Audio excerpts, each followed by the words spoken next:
When I was over here in Perth last year, there was a long detour along the railway line between, it was at Claremont and somewhere else. And this is what the detour looked like. And it went on all the time I was here.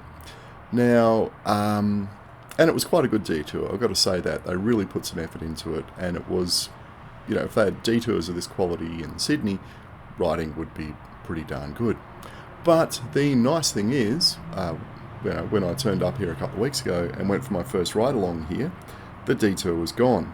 The path is now opened, and I think what they had to do was rip the old path up in its entirety in order to make room for all the construction work they were doing alongside the railway line.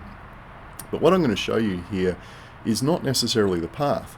I want to show you the neighbourhood which it goes through, because I want to look at this concept of the path joining up a whole bunch of nodes. So over on the left here, obviously you've got the train tracks, and we're going to go past a couple of train stations. But on the right, there's been a whole lot of new medium density developments along here. So that's actually the old Claremont Oval, I think. And those buildings are kind of curved because they're curved around the oval. I've ridden in there. It's quite an interesting look. And all of this has sprung up in the last couple of years, and there's cafes underneath, and where all those hoardings are on that you can see, that's a new development that's about to start construction.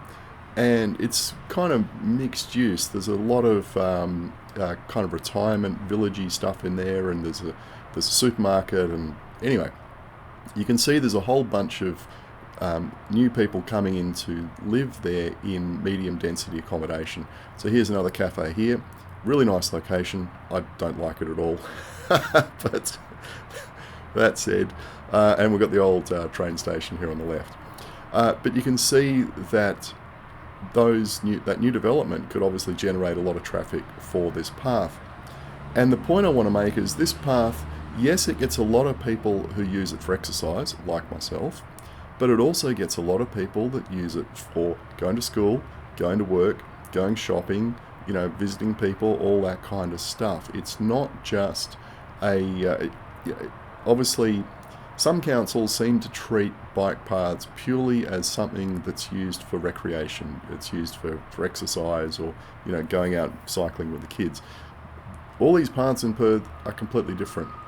Sure, at some times of the day, like early on Saturday morning, 90% of the people on this path will be MAMILs out training, doing a 50, 60, 70 kilometre ride in high-speed groups. They might even have a coach with them.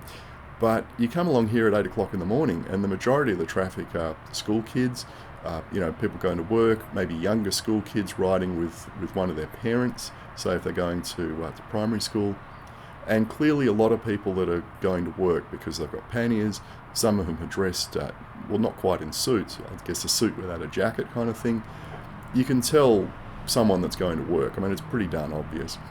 Even if they're in lycra, you can tell if they're going to work, because they generally have a backpack on that's probably got a laptop in it, and clothes and things like that. So anyway, we roll along through here. Oh, there's one of the ubiquitous electric scooters that just went past, and an electric skateboard. Pretty popular things over here.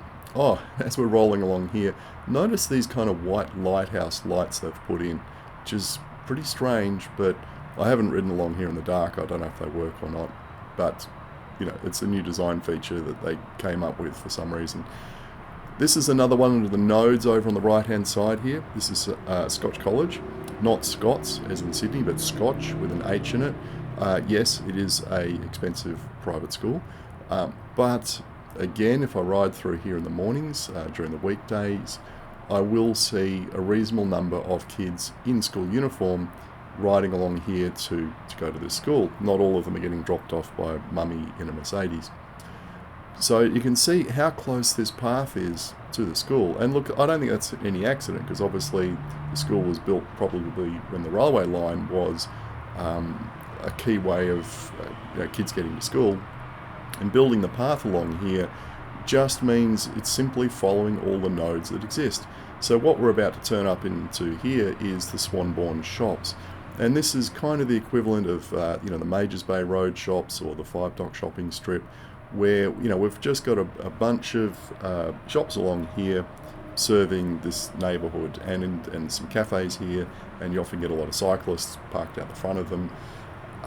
Again, it's another nodal feature where people can ride to do some local shopping. So I think it just brings out the importance of our bike paths really need to be connecting local nodes and not just be run through the suburb for the sake of, that's the easiest path. These paths are no good unless they connect people to things that they want to do.